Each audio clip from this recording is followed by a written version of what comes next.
Assalamualaikum warahmatullahi wabarakatuh. Hello everyone. My name is Arya Bagyasa Citmajati from Raja Ali Haji Murid Sami University.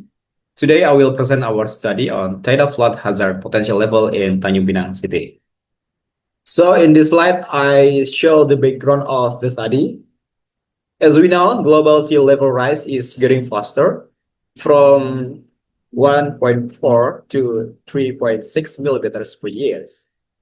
And Tanjung Pinang is a coastal and island city with almost half the area covered by the oceans. According to BPBD, there were 60 tidal flood locations recorded between 2023 and 2024. So these conditions show that the tidal floods are an important issue for the city. And then this is the location of the research. Tanjung Pinang is the capital of the Riau Island province, has borders with Batam City and Bintan Regency. So this is the research gap. There are many tidal flood studies along north coast of Java and in the large city like Jakarta, Semarang. But a view in Riau Island, especially in Tanjung Pinang City. So this gap show that the need for a local updated analysis. What is the research objectives? Of course, determining the potential level of tidal flood hazard in Tanjung Pinang City. So this is the research framework. The first step is data collections. I got relevant data from various sources like government agencies, literature, and spatial data. The next step, the research moves into two parallel activities, determine of criteria and location survey.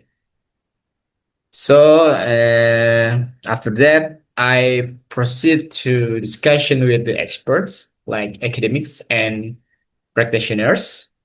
So the next steps is AHP weighting. After that, spatial analysis.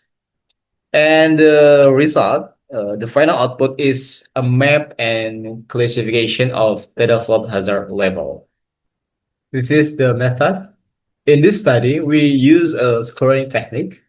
We analyze the four parameters. First one, elevations, slope, coastline distance, and land cover.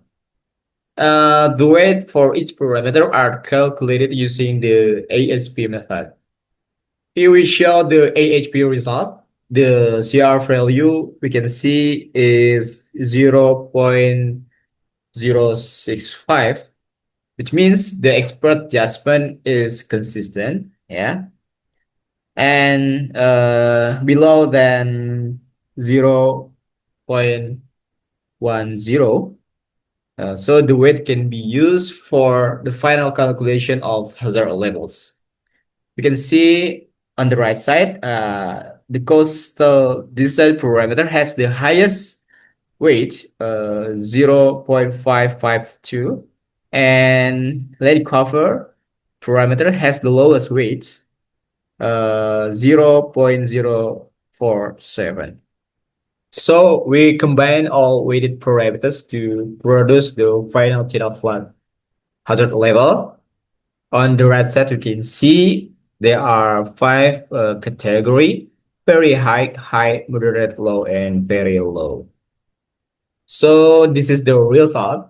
This map show elevation and slope.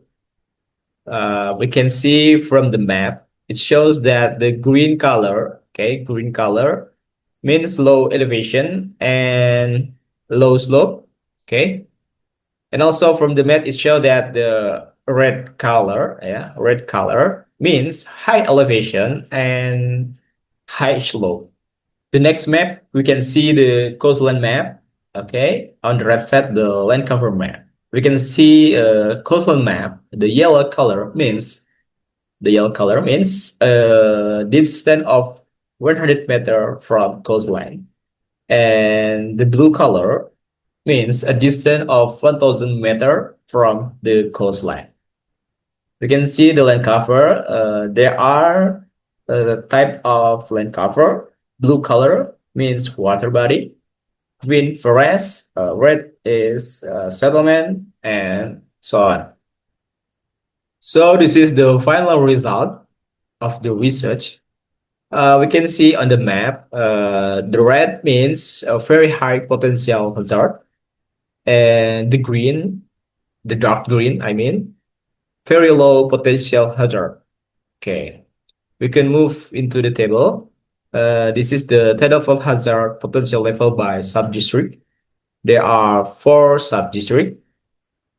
So the highest potential level hazard is West Tanjungpinang, or we can say Tanjungpinang Barat, around 68%, and the lowest is East Tanjungpinang, and we can say Tanjungpinang Timur, around 8%. Okay, more detail we can see on the graph. Okay, this graph.